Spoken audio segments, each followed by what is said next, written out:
Way back in the days when the green grass was still green, and the pond was still wet, and the clouds were still clean, and the song of the Swami Swans rang out in space, one morning he came to this glorious place, and he first saw the trees, the truffula trees, the bright-colored tufts of the truffula trees, mile after mile in the fresh morning breeze. And under the trees he saw the brown barbaloots frisking about in their barbaloots suits as they played in the shade and ate truffula fruits. From the ripulous pond came the comfortable sound of the humming fish humming while splashing around. But those trees, those truffula trees! All his life he'd been searching for trees such as these. The touch of their fruit tufts was much softer than silk, and they had the sweet smell of fresh butterfly milk. Are you supposed to be touching her and smelling her? Oh, yeah. Hey! Okay, you need to stand right over here. That's where the truffula trees go. Right there. Face the audience, Kate. Oh!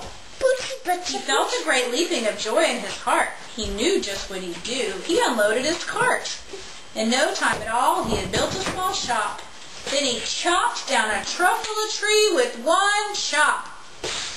And with great skillful skill and with great speedy speed, he took the soft tuft, sat down and knitted a seed. The instant he finished, he heard a gazump. He looked and saw something pop out of the stump of the tree he'd chopped down. It was sort of a girl. Describe her? That's hard. I don't know if I can. She was brownish and youngish and brownish and mossy, and she spoke with a voice that was sharpish and bossy. "Mister," she said with a sawdust sneeze, "I am the Lorax. I speak for the trees." For the trees have no tongue. And I'm telling you, sir, the top of my lungs. She was very upset as she shouted and puffed. What's that thing you made out of my truffula tuft? Look, Lorax, there's no cause for alarm. I chopped just one tree. I'm doing no harm. I'm being quite useful. This thing is a need. A need to find something that all people need. It's a shirt. It's a glove. It's a sock.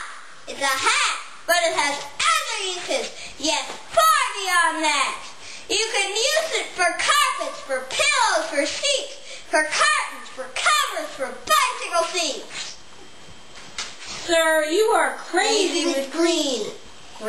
Greed. There's no one on earth who would buy that false need. But the very next minute, the once would prove the Lorax wrong. For just at that minute, a chap came along, and he thought that this need that was knitted was great. He happily bought it for $3.98. Ha ha ha! You poor silly girl! You never can tell what some people will buy.